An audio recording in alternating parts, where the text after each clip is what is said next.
Olá, boa tarde. O Conexão Litoral Norte deste sábado está em Ilhabela, na Fazenda Engenho d'Água, no Parque da Fazenda Engenho d'Água. É um local muito significativo tanto para os moradores da cidade quanto para o Brasil, porque aqui funcionou por muitos anos um engenho e a produção de cana-de-açúcar e aguardente, que era exportado por canoas de voga até o Porto de Santos e depois para a Europa. A gente vai conhecer um pouquinho dessa história com o secretário de Cultura daqui da Ilhabela, o Marquinhos Gucci, e a sua equipe, e depois nós vamos mostrar mais detalhes aí para vocês.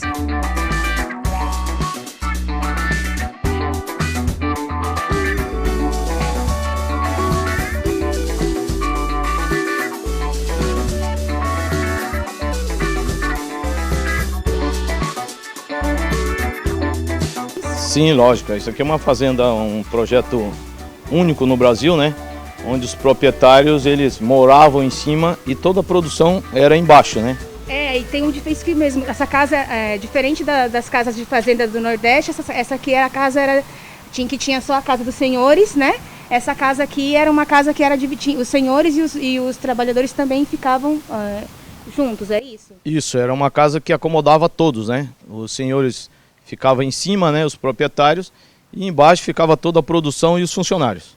E aqui nós estamos chegando na parte do que dá o nome, né, do engenho d'água, que é o que dá o nome à fazenda, né? Aqui nós estamos chegando na roda d'água, né, que funciona até hoje.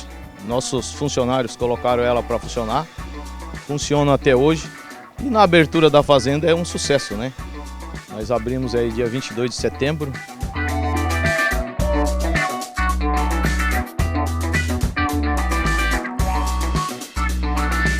Eu gostaria de chamar aqui o João também. O João é um estagiário nosso que as pessoas não sabiam, mas tipo, eu peguei o João para nos ajudar aqui e eu deixei ele 5 meses estudando aqui dentro da casa sobre a história da fazenda. Que privilégio, hein, João? Que gostoso. Tem bastante história para contar pra gente, né? Bastante mesmo. Aprendeu bastante então sobre a fazenda aqui, as Exatamente. curiosidades. E assim, o João, e o mais bacana agora, que a gente está tendo as visitações e muitas pessoas que trabalharam aqui na fazenda, eles vêm aqui e começam a contar a história. Então isso a gente vai desenvolvendo também todo o trabalho que a gente vai fazer para frente com a fazenda, né, João? Bastante gente aqui contando sobre a história, né? Muita gente que vem aqui, que trabalhou aí na captação de cana nos anos 60, ou que trabalhou na produção, pessoas ainda já bem idosas e que dão esse testemunho, que é muito importante.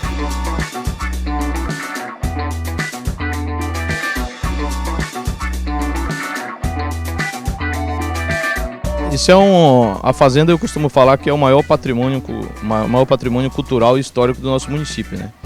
Então a ansiedade das pessoas de poder ver, a vontade de querer ver, os ex-funcionários de poder entrar.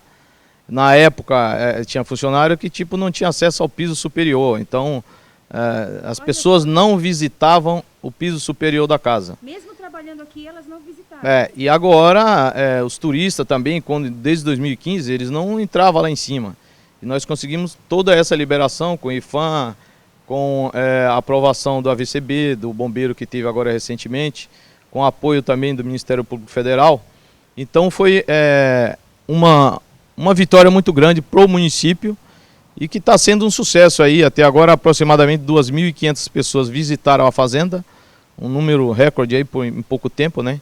E a gente vai desenvolvendo com interatividade, com tecnologia, ao longo aí dos meses para frente. Já vamos ter tecnologia que a gente vai implementar aqui na fazenda. Daqui mais uns 10 ou 15 dias a gente começa a aprimorar os trabalhos.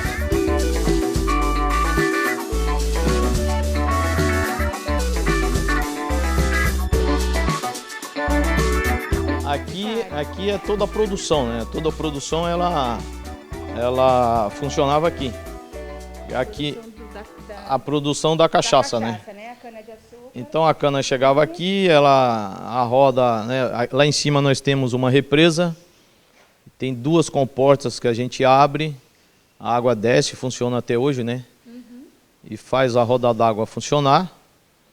E tem todo o maquinário que funciona até hoje, recentemente, depois de 1970 com isso aqui parado, nós colocamos ela para funcionar, moemos cana aí há uns 20 dias atrás. Agora nós vamos entrar aqui, vamos entrar na parte de cima, onde ficavam os senhores, né? Então aqui a gente tenta manter o mais original possível, né? Essa é a iluminação. Por exemplo, aqui era a sala onde recebia os visitantes. Você pode ver que ela não tem ponto de iluminação, porque antigamente era a luz de velas, né? Sim. Então aqui em cima nós abrimos a fazenda com uma exposição falando sobre os engenhos. Sim. Um dos engenhos... Todos os engenhos que funcionavam na ilha, então, pelo que eu estou vendo, né? Aqui não está todos, mas a gente fala de todos. Certo. Porque teve alguns que o nosso historiador Plácido, que fez esse trabalho para a gente, ele não conseguiu entrar em todos os engenhos, né? Mas é um trabalho que a gente vai desenvolver aqui com o Plácido, com o João, para frente, né? Por exemplo, aqui a gente tem o engenho dos Reales, lá em Castelhanos.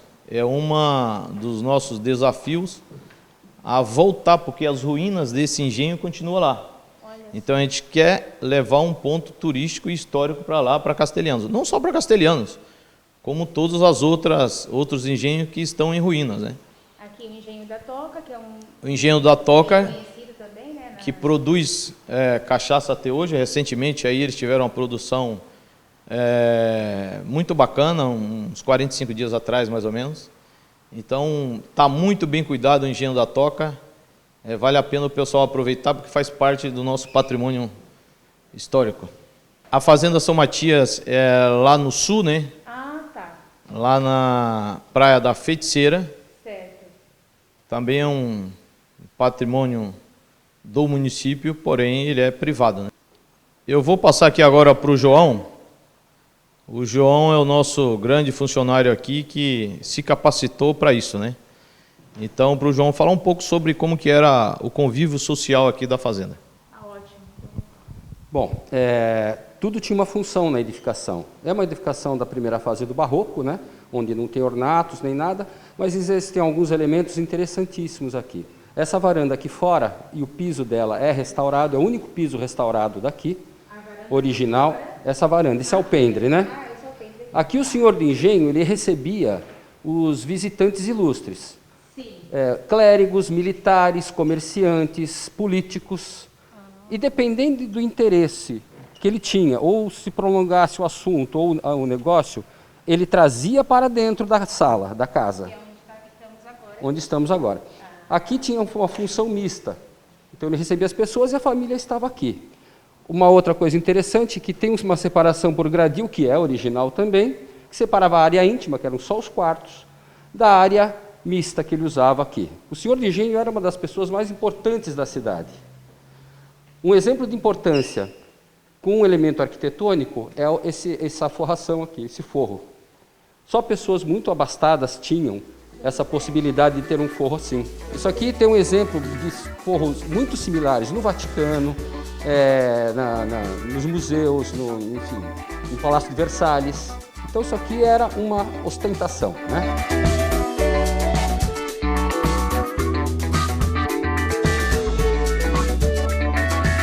Aqui estão os únicos móveis do século XIX. E outra coisa muito bacana, que os ex-proprietários, eu estou para pegar deles, camas e alguns móveis que foram do estilo deles, também do início do século XIX. Eles estão para mandar aqui para nós, viu, João? Ah, que interessante. Tem umas camas, uns móveis antigos que eles guardam até hoje. Então, aqui está um dos únicos móveis do início do século XIX. Esta aqui e esta outra peça aqui dentro. Esta é mais uma peça do século XIX. Lembrando que os ex-proprietários vai nos mandar aí mais móveis antigos para a gente compor o acervo da fazenda. Está numa outra sala do lado também que ele recebia os convidados ilustres, né? Recebia os convidados ilustres. Também é uma sala que você pode ver, ela não tem ponto de iluminação, porque se usava a vela, né? Ó, aqui a gente tem os livros de receita do município. Você vê como que era. Este aqui, 1964. Cadê a data? Aqui, já achei. 1964. Esses eram livros Do município, eram os livros do município. São parte do acervo que São parte. Está fazendo parte do acervo, né? Essa exposição na parte de baixo, ela faz parte da história, ela conta a história da fazenda, né? A exposição na parte de cima fala sobre os engenhos. Aqui é onde não tem registro histórico, mas que tipo falam que é a parte dos escravizados, que hoje a casa está assim, mas já aproveitando a oportunidade, em novembro, mês da consciência negra, nós vamos fazer um evento aqui com os representantes, né? Que é os nossos negros, né? Eu também, uma pessoa negra, nós todos, né?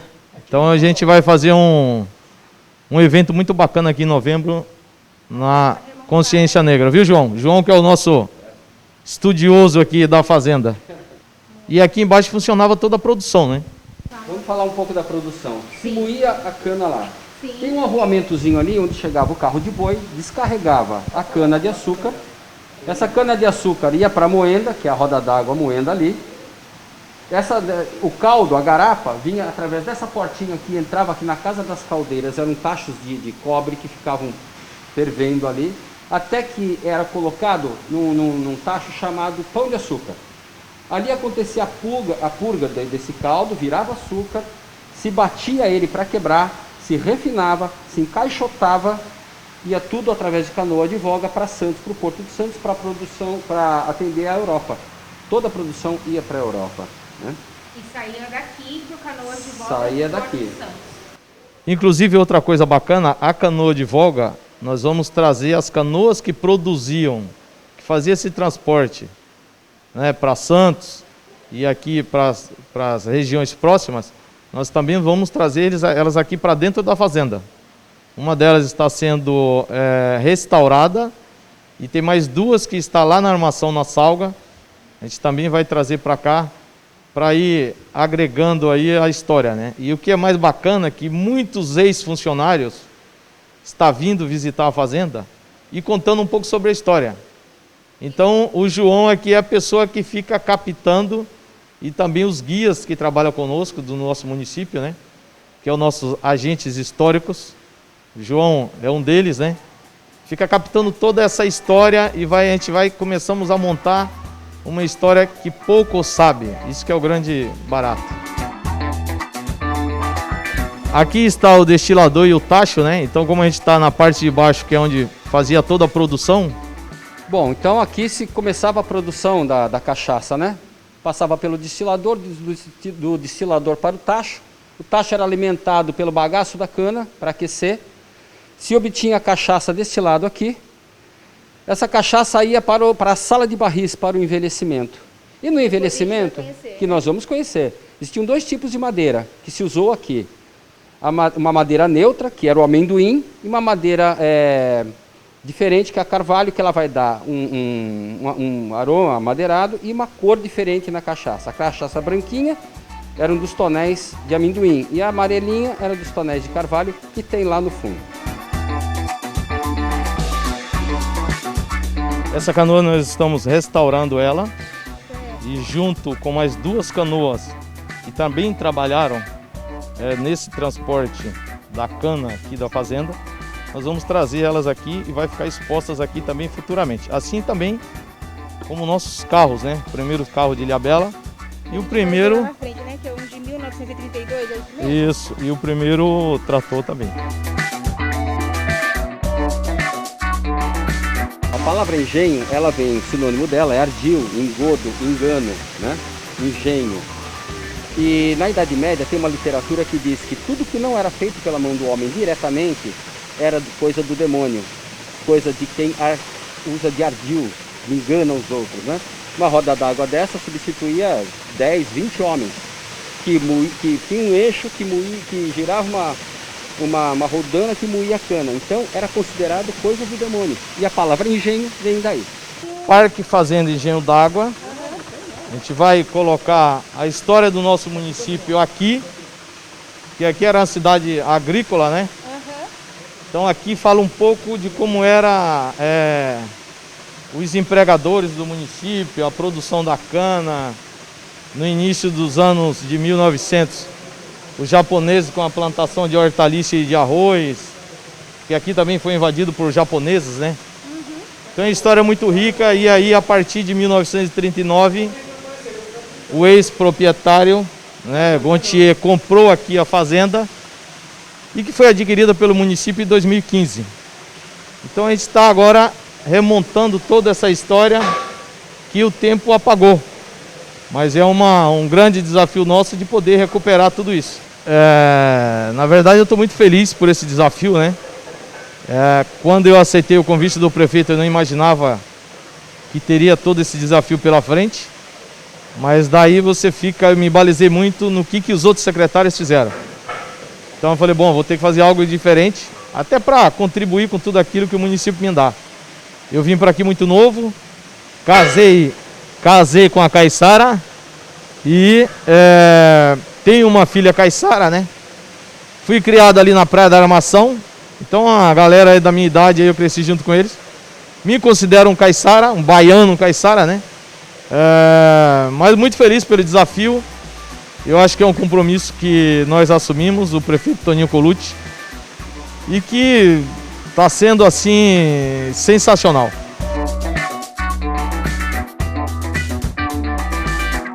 A minha formação, eu estou fazendo História, né? Eu como estudante de História fiz uma prova e vim com a felicidade de trabalhar na Secretaria de Cultura, que é muito ideal fazer isso, né? E tive a sorte do secretário me colocar aqui para fazer esse trabalho, não só da parte histórica toda, mas com o material de arqueologia também, que nós guardamos aqui, que até podemos ver depois, né? Mas é uma grande satisfação participar de tudo isso. Na verdade, isso também é um momento histórico para a cidade, né? Mais da metade dos visitantes, metade dos visitantes que até agora na nossa fazenda, são moradores. Você vê como o munícipe é interessado no seu patrimônio, não é? Isso é muito importante. É que tipo, eu estava sem contrato com historiador, com arqueólogo, e ultimamente o arqueólogo vem nos ajudando, mesmo sem contrato, colaborando, é o Plácido, né? Deixar aqui os meus agradecimentos. Mas aí eu pensava, como que eu vou fazer sem historiador? Porém eu tenho um pouco da história escrita, né? E estava perdida por aí. E aí tive a felicidade de olhar lá nas provas de estágio, quem que fez, tinha o João lá que fez para a história. E ninguém sabia, eu peguei, João, você vai ficar lá dentro da fazenda, tem um computador lá, você lê, vai lendo aqueles livros lá, para quando a gente abrir a fazenda você está apto, né? E o João, até o arqueólogo, o historiador chegou aqui, ficou impressionado com o que ele buscou. E agora a gente vai montar esse time aí, né? Aos poucos, e buscando a história que vem aparecendo e a gente montando. Por exemplo, na abertura aqui, chegou aqui o pai da Maria Inês Fazinha, do Parque Estadual, foi secretária em Caraguatatuba. O pai dela era o mecânico de todas essas engrenagens aí onde moía a cana, do moinho, né? E era o mecânico do carro. Então no dia 22 ele estava aqui, a última vez que ele entrou no carro, que a gente vai ver já aí na frente, foi há 60 anos atrás. Então você via ele emocionado. Então isso aqui, além de tudo, esse patrimônio cultural e histórico, mexe com a alma do povo caiçara. Isso que é muito bacana. Então aqui a gente está indo ver a represa e as comportas que fazem girar lá a roda d'água, né? A gente vai dar uma caminhadinha até ali em cima.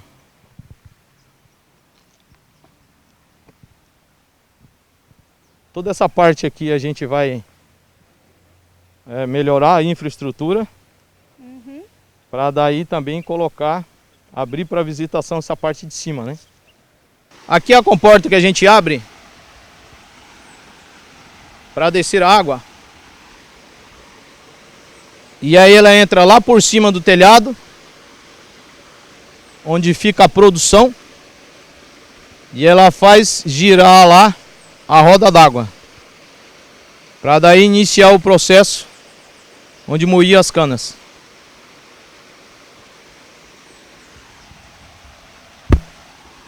Quanto mais a gente abre aqui, mais o volume de água aumenta, né? E aqui a gente controla também a velocidade lá da roda d'água. Tudo funcionando perfeitamente, colocamos tudo para funcionar.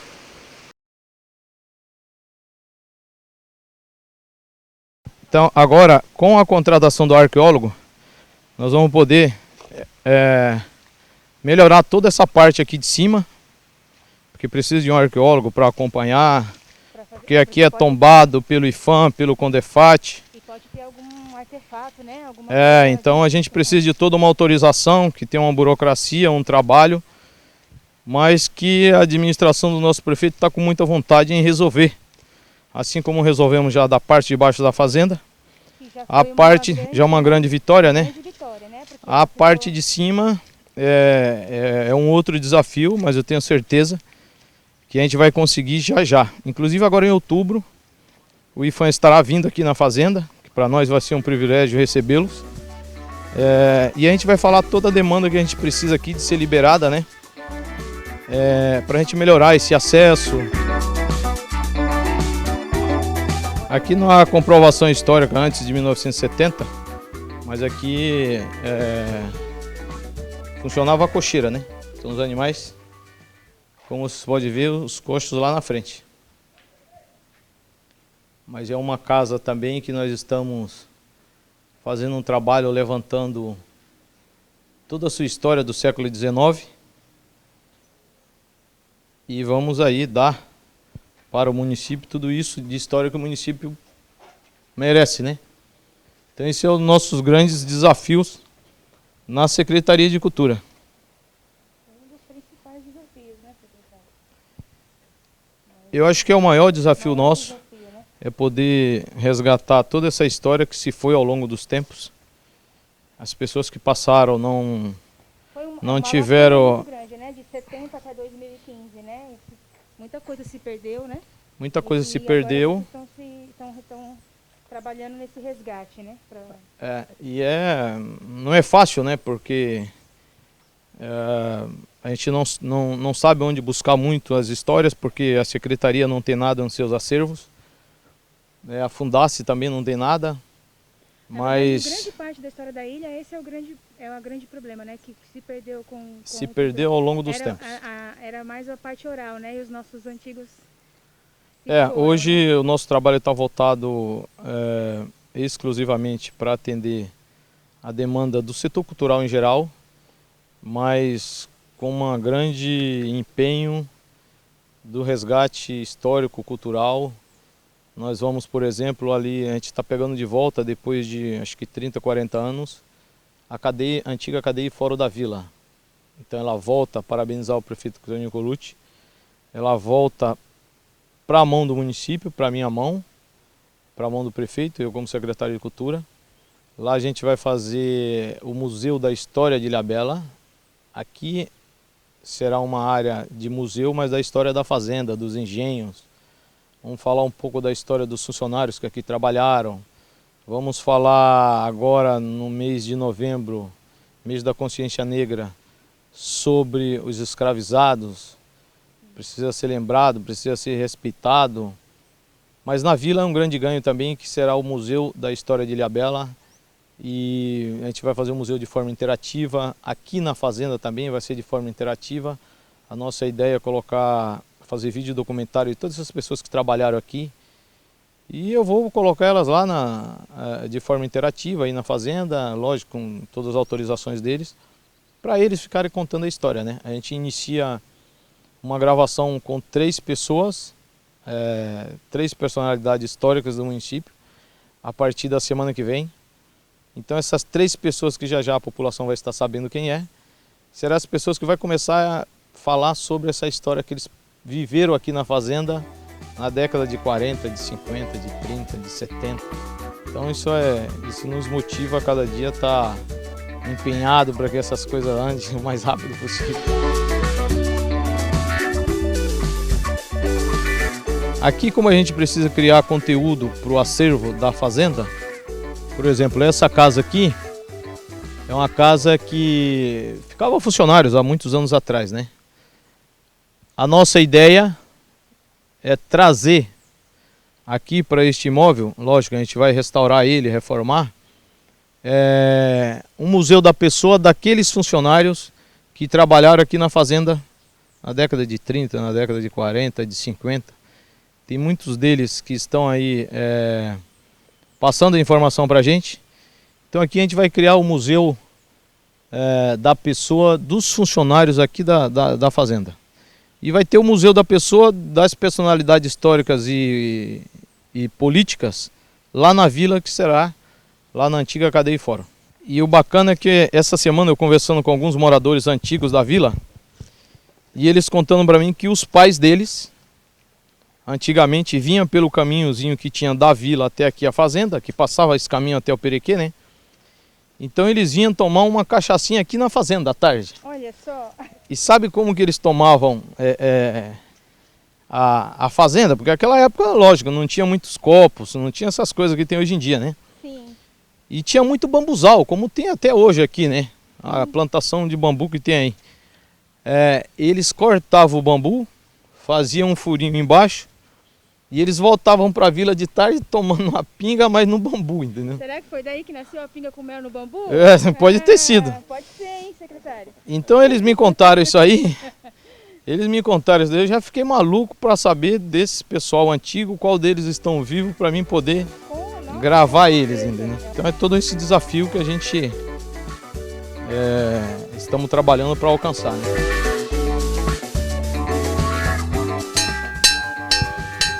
Aqui era a comunicação que eles tinham para poder abrir a comporta lá, né? Então eles ficavam aqui na área de produção, aqui dentro, na roda d'água e no moinho. Então eles se comunicavam por aqui, 1 toque, 2 toques, 3 toques. Como mandava mais água, menos água. Isso era uma comunicação bacana, né? Aqui a cachaça era armazenada, envelhecida, para depois ser engarrafada, arrolhada, rotulada, encaixotada e através das canoas também, muitas vezes, né, ou de outros transportes, desde os anos 40, final dos anos 40, até o final do ano 70, de 1970, que teve a produção de cachaça. Esses tonéis têm em torno de 20 mil litros. Tem tonéis de amendoim, que é uma madeira neutra, que a cachaça fica branquinha e não altera o sabor. E tem tonéis de carvalho, que aí dá um sabor amadeirado e também uma cor característica para a cachaça, né? Aqui eu não sei dizer qual é qual, porque precisaria olhar por dentro para saber, né? Por fora não dá para saber. Aqui a gente mostra um pouco de como era a produção antigamente, né? As garrafas. Então ainda tem, por exemplo, o acabamento das rolhas. Aqui eram as garrafinhas de amostras que eles... o pessoal provavelmente provava ou levava, né, de amostra. E lá, aqui tem um pouco de acervo das rolhas que a gente guarda até hoje, cuida até hoje, né? Um pouco do material que embalava a cachaça antigamente, a gente também guarda aqui. Hoje, para você provar da cachaça, eu convido para você ir até lá o engenho da Toca, que continua produzindo. Também é um patrimônio do município e continua produzindo cachaça até hoje. Todos esses maquinários que compõem aqui o acervo trabalhava para colocar a pinga aqui dentro e fazer todo o acabamento aqui da rolha que vinha e do acabamento, né? Era tudo na produção final de embalagem das cachaça. E manual, né, secretário? Tudo manual. Todas essas peças aqui, tá vendo? Todas essas peças, ó, como pode observar aqui era para colocar a rolha, né? Tudo manual por funcionários. Ali está uma balança. Todo esse maquinário aqui, tudo para que fazia nas embalagens das garrafas e destinação final.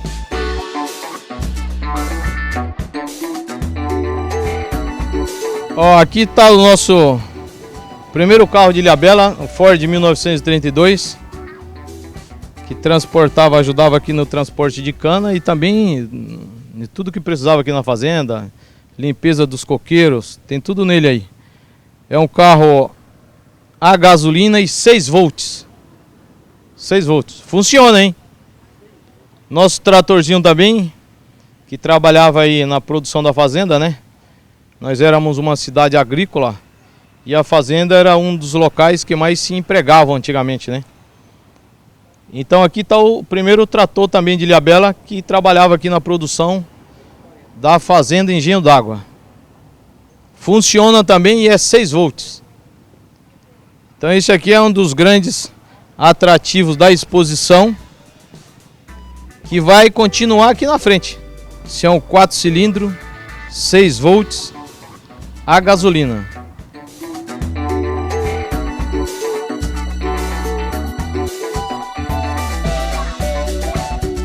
Aquele imóvel lá no fundo, funcionava a escola dos funcionários aqui da fazenda, né, dos filhos dos funcionários.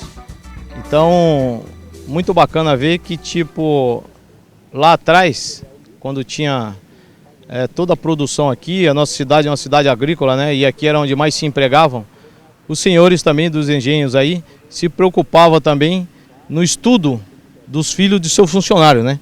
Então lá era a escola, tem 6 salas individualizadas lá, onde aconteciam as aulas, né. Então ali mostra um pouco de como era o pessoal do passado aí, que também se preocupava com a educação dos filhos de seus funcionários e também estudava alguns funcionários.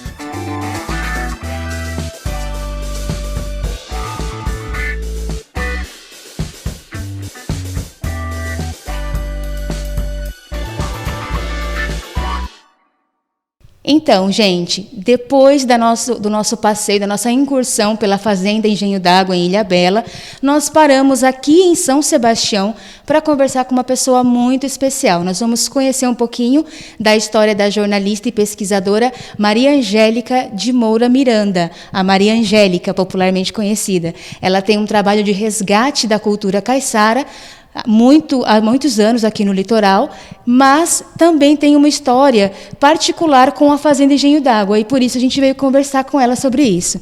Tudo bem, Maria Angélica, muito obrigada por receber a gente, receber a nossa equipe. Então, eu queria que você contasse um pouquinho dessa sua história com a Fazenda Engenho d'Água. Como começou? Olha, na minha infância, não só a minha família, mas as famílias tinham o hábito de fazer piquenique nas praias de Ilhabela, nas praias de Caraguá, nas praias da costa sul de São Sebastião. E um dos nossos passeios era a Fazenda Engenho d'Água, porque meus pais conheciam os donos daquele lugar. Então eu tenho lembranças da gente pequeno correndo naquele pátio, que hoje em dia é um gramado, não era uma coisa tão arrumada que nem está agora, mas subindo pelo canavial, ainda tinha o canavial, isso antes de 1969. Então a gente ia lá e passava o dia naquele lugar. Ia para a praia, né, de manhã, voltava, comia, depois só quando escurecia que ia embora. Então era um lugar de passeio, porque naquele tempo existia poucas pessoas por aqui e ainda não tinha chegado essa época do turismo. Então, eram só as famílias daqui mesmo que ficavam passeando. Meu pai tinha o hábito, inclusive, Leninha, de fazer um piquenique no fim da estrada, porque de 61 em diante começou a ser aberta a estrada para Santos. Aí ele falava, esse fim de semana nós vamos fazer um piquenique no fim da estrada.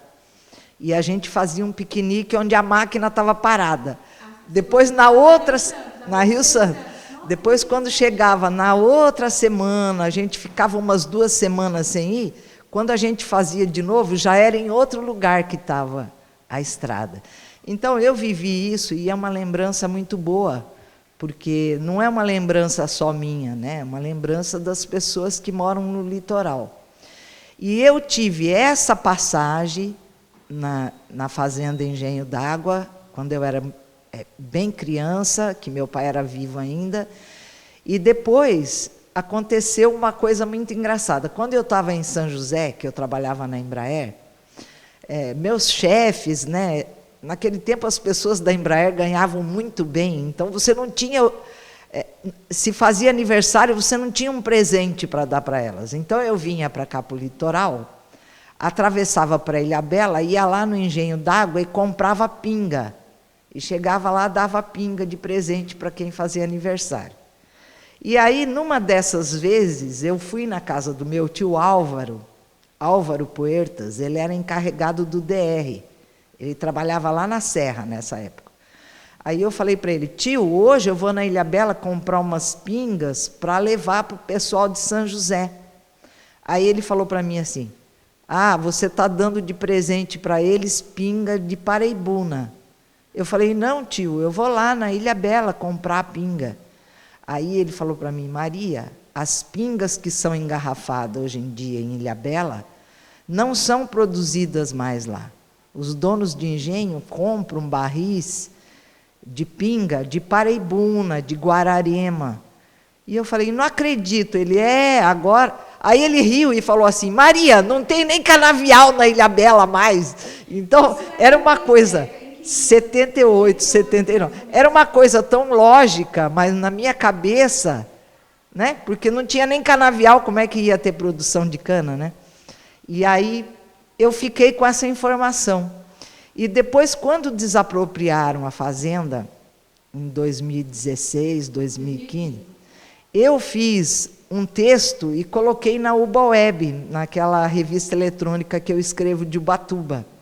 E agora eu peguei de novo aquele texto e reproduzi. Esse texto que você está vendo, eu fiz quando a fazenda foi desapropriada. E tem ainda um episódio com seu primo que aconteceu por lá. Meu primo, uma vez nós fomos e levamos uns primos nossos que eram de São Paulo, e foi uma coisa bem interessante, sabe por quê?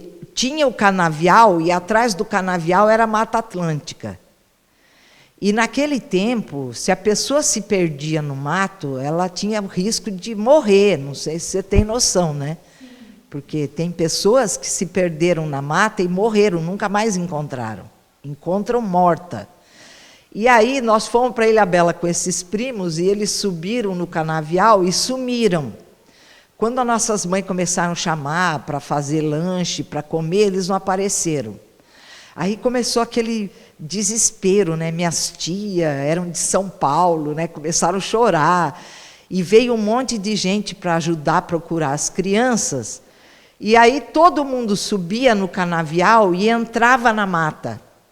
E teve uma coisa que foi muito engraçada, porque a gente estava de frente para a fazenda, vendo as pessoas procurarem as crianças na mata. E aí veio um homem lá pela estrada com os moleques chorando. Pela estrada da Ilhabela. Aí minha mãe falou, mas como? Eles subiram por aqui, como é que eles vieram? Aí o homem, que devia trabalhar no engenho, ele falou assim, não, eu sabia que quando eles chegassem na mata, em vez de entrar na mata, eles iam descer rente ao canavial. Então, em vez de ele procurar aqui, ele foi por lá e encontrou as crianças. Porque era uma coisa completamente diferente onde era canavial e onde era Mata Atlântica. Porque os canaviais, eles eram plantados assim em fileira. Sabe, no morro, mas em fileira. E eu quero te falar o seguinte, eu não sei se você tem noção, todo mundo que está ouvindo já escutou falar isso, que a colonização, os colonizadores vieram pelo mar. Então, as primeiras fazendas, os primeiros engenhos, foram à beira-mar. Mas depois, quando começaram a construir fazenda no interior de São Paulo, sabe o que acontecia? A produção de lá era muito maior, porque a área onde podia ser plantada era muito maior do que aqui. Então, os primeiros engenhos foram construídos aqui, mas a partir do momento que começou a ser construído no interior do estado, essa região já perdeu muito. Por quê? Porque eles faziam açúcar e até exportavam. Então, tinha toda uma movimentação nesse canal, que hoje em dia a gente já não enxerga mais, que eram os navios estrangeiros, que eles exportavam açúcar, né? Depois, muito tempo depois, ainda tinha a fazenda dos ingleses, que mandava para a Inglaterra produtos daqui. E na época... Caraguatatuba. Mas na época dos engenhos, aconteceu uma coisa que foi um marco, assim, que é uma coisa que a gente estuda e que a gente deixa registrado para as crianças, para eles entenderem como é que teve aquela época maravilhosa e depois acabou. Sabe o que é? É que depois, a partir do momento que a província de São Paulo acabou ficando independente, província do Rio de Janeiro, que essa região já não fazia parte mais da coroa imperial, começou a se formar o Brasil, né, com as províncias e os estados, aí a legislação não permitia que os fazendeiros vendessem para os navios. A produção tinha que ir para Santos para poder sair pelo Porto de Santos. E isso que desarticulou toda... Porque a alfândega de Ubatuba era uma alfândega que vendia muitas coisas. Aqui no canal de São Sebastião vendiam muitas coisas, né? Inclusive os engenhos já são a segunda produção industrial, né? A primeira era o óleo de baleia, eram as armações de baleia, né? Então, em 1700 e pouco, tinha uma armação de baleia na Ilhabela que chegava a matar 60 baleias. E tem uma coisa que é interessante, porque a pessoa visita a fazenda hoje e não tem essa informação. Então, ó, quando o Brasil começou e mandavam notícia daqui para Portugal, eles falavam assim, em São Sebastião, em vez deles falarem tem 130 casas, eles falavam tem 130 fogos, que era uma alusão ao fogo de lenha que tinha em cada casa, tá? E a fazenda e a armação de baleia era um fogo com um pote do tamanho quase dessa sala, onde ficava o fogo direto durante meses, fervendo aquela banha da baleia para virar óleo, que era usada na alimentação, na margarina, na luminária, nas construções, o óleo de baleia. E depois o mesmo, aqueles caldeirões de fervendo cana, o caldo de cana, né? Então, tudo tocado com mão de obra escrava e com tração animal. Mas era uma indústria, Lelininha. Tem pessoa que não tem ideia. Numa fazenda como aquela, tinha carpinteiros, tinha pessoas que faziam a comida das pessoas. Era como uma indústria. Com certeza, mais de 100 funcionários, né? Muito mais. 100 era só os escravos, fora as pessoas que cuidavam. E para a gente deixar claro, assim, o nome, a demanda que eles tinham não era suficiente para vender a pinga, então mas eles tinham um nome, né? E aí por isso que eles buscavam de Paraibuna. Não, aí, escuta, foi uma fase, entendeu? Então, no primeiro momento, o Engenho d'Água era um produtor de açúcar. O aguardente era uma segunda demanda. Sim. Mas quando as fazendas de açúcar do interior ganharam mercado, então a produção deles não valia a pena para levar para Santos, era muito caro, então ficou inviável, e aí os engenhos ficaram fazendo aguardente. Você está entendendo? Ficaram nessa segunda produção, porque aí era uma coisa genuína, era da Ilhabela, era uma coisa, né, já atendendo ao turismo. Você está entendendo? Já atendendo a uma outra demanda. No começo eles faziam, os sitiantes iam lá, porque o engenho não fazia só, não era a moenda dele só. Ele também trazia os sitiantes para moerem, era uma coisa coletiva. Sim. E às vezes a pessoa plantava e ela não tinha escravos para colher a produção. Então o cara do engenho falava, não, a gente faz em meia, eu mando meus escravos colher e a gente produz, entendeu? Então era uma coisa industrial, a pessoa não tem essa ideia, mas era com mão de obra escrava, mas era em escala eram arrobas de açúcar. Era muito açúcar, 300, 500 arrobas de açúcar. Não era uma coisa que nem a pinga depois, que era uma coisa pequena. E aí começou a ficar famosa e eles não tinham para produzir, não tinham canavial para produzir. Então eles por conta disso que eles importavam essa levavam a pinga de Paraibuna, engarrafavam lá, porque a fama da pinga daqui da ilha era maior do que a de Paraibuna, por exemplo. Em Caraguá, você chegou a ver, tinha uma pinga em Caraguá que era pinga do pau torto. Então a garrafa era toda tortinha assim. Então a pinga ficava famosa pela apresentação dela, né?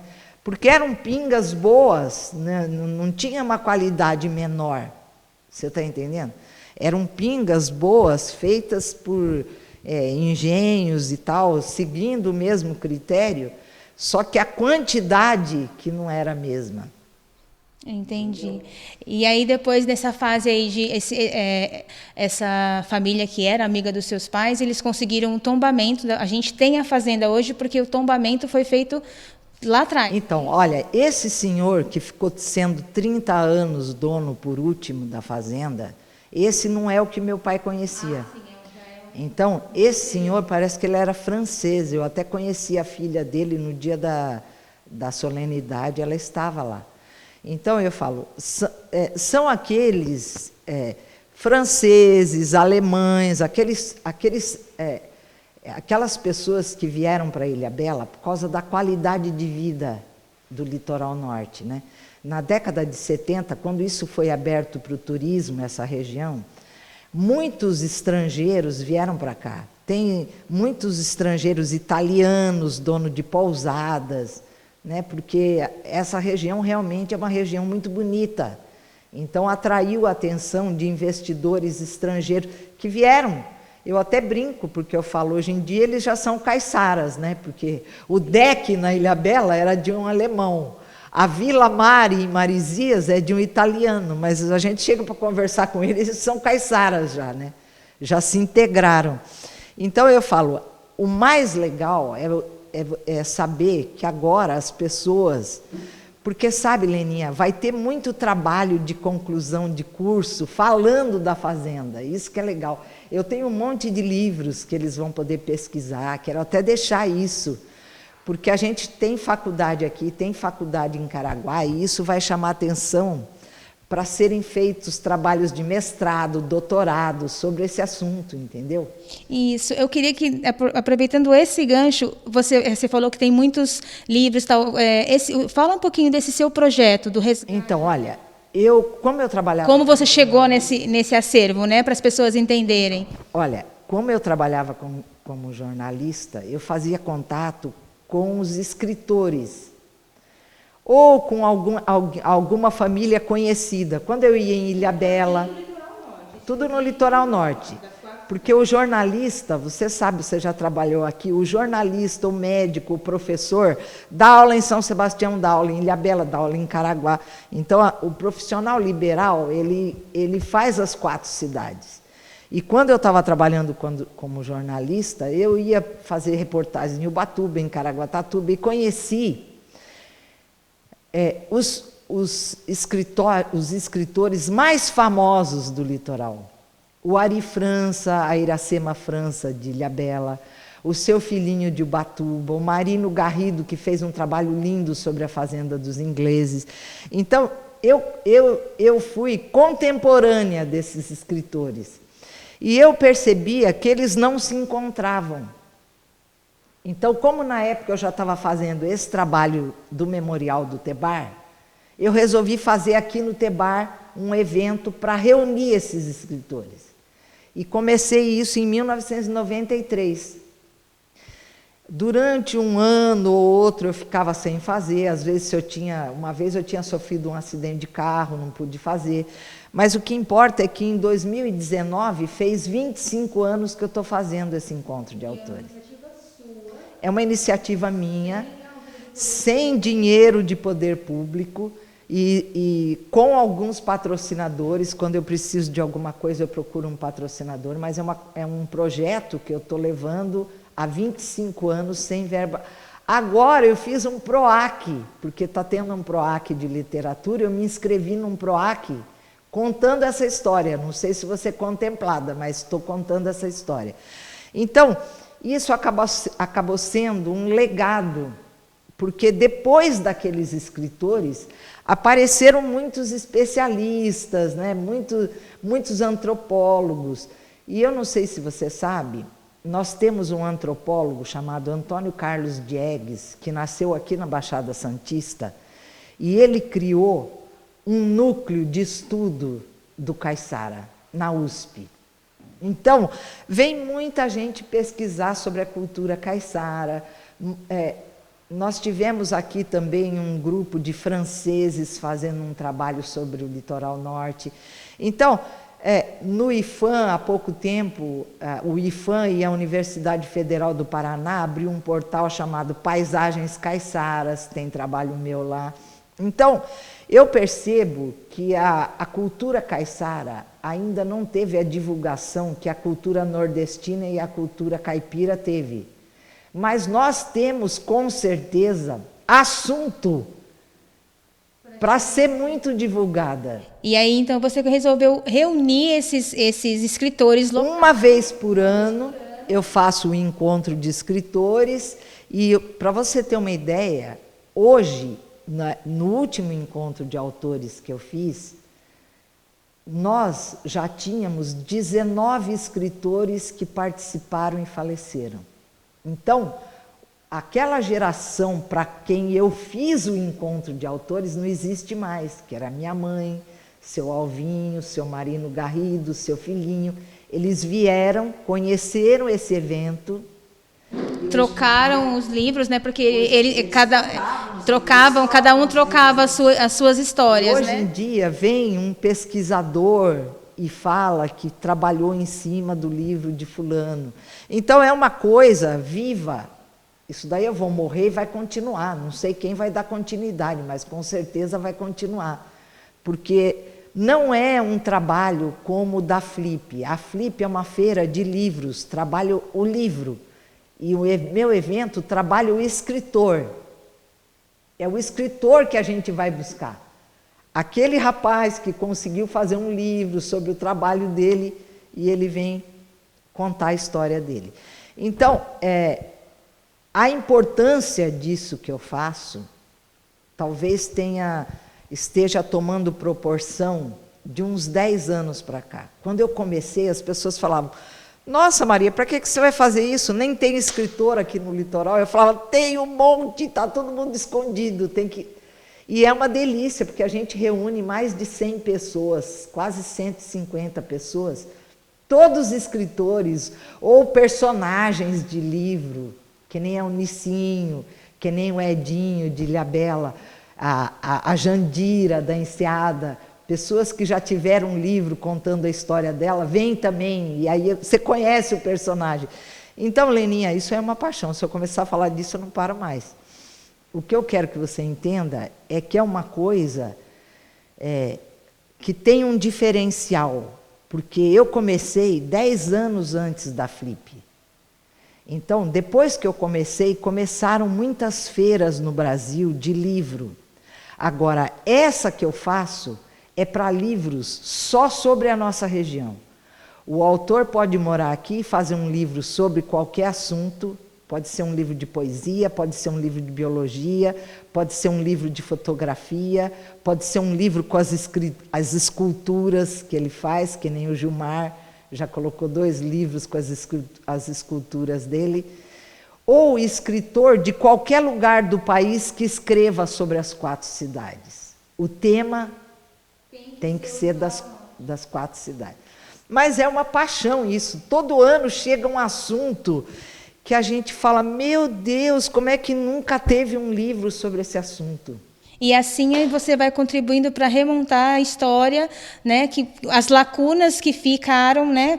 E é um estudo, você está entendendo? Eu me pus nesse caminho e eu sei que isso é um estudo, porque Eu, inclusive, tenho listas, né? Como eu trabalhei em biblioteca, né? Então eu sou muito meticulosa, eu adoro uma lista. Eu tenho uma lista da catalogação desses livros, que são mais de 740. Eu tenho uma catalogação, como nas bibliotecas. Depois eu tenho uma outra catalogação, que é o título do livro e o assunto. E tem uma outra lista, que é o assunto por cidade. Porque as 4 cidades são irmãs. Mas cada uma tem assuntos próprios. Porque, por exemplo, naufrágio só tem na Ilhabela. Em Ubatuba não tem história de naufrágio. E em Ubatuba tem a história do presídio da Ilha Anchieta, que tem um monte de livros sobre o presídio. Porque, não sei se você sabe, nesse presídio aconteceu a maior rebelião do mundo. Então, cada vez que um advogado começa a estudar sobre rebelião, ele vem parar aqui em Ubatuba. Porque foi uma rebelião onde fugiram mais de 400 presos. Nunca mais aconteceu isso no mundo. Então, a pessoa começa a falar em direito penal, E esses livros esses autores que você reúne, a maioria são autores independentes. Então, a maioria são autores de pequenas que fazem a sua produção, né? Nós temos, você sabe, a Priscila Siqueira, que é uma escritora de renome internacional, né? Inclusive, esse memorial aqui, nós batizamos Hemeroteca Priscila Siqueira. O acervo tem o nome dela. Então, nós temos escritores aqui que têm uma projeção nacional nesse litoral. Mas a maioria dos escritores que participam desse encontro são pessoas da região que escrevem sobre alguma coisa específica e acaba dando visibilidade para aquele assunto, né? Tá certo, então, Maria Angélica. Nossa, foi um prazer inenarrável ouvir um pouco dessa história. Tem assunto aí para mais de metro, né? Mas a gente tem que encerrar, então, o nosso programa.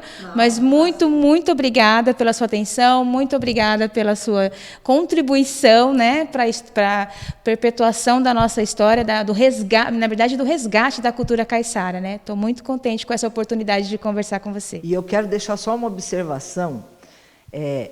Quando a gente vai na escola, a gente fala assim: olha, São Sebastião, em 1700, tinha 39 engenhos de cana. E aí a molecada fala assim: ô tia, eles gostavam de pinga, hein? Então, as pessoas não podem esquecer, quando chegam num engenho de cana, que ali era a produção de açúcar, gente. Açúcar. Arrobas e mais arrobas de açúcar. E a pinga é a segunda produção, mas a mais importante é o açúcar, porque quem vai numa fazenda de café já chega lá sabendo que é uma fazenda de café, mas a fazenda de cana-de-açúcar causa essa confusão na cabeça das pessoas. Eram arrobas e arrobas e arrobas de açúcar e um pouquinho de pinga, mas a produção principal era do açúcar. Tá certo, então, Maria Angélica. Muito obrigada, mais uma vez. Gente, então, esse foi mais um Conexão Litoral Norte, aqui, dessa vez, falando bastante, né, bem elucidativo da nossa cultura caiçara, do resgate da nossa cultura, da nossa história, e com muito prazer que eu fiz, né, que eu tive o privilégio de conversar com a Maria Angélica. Tô terminando, então, esse programa. Eu espero que vocês tenham gostado tanto quanto eu. E a semana que vem a gente se encontra de novo. Até mais!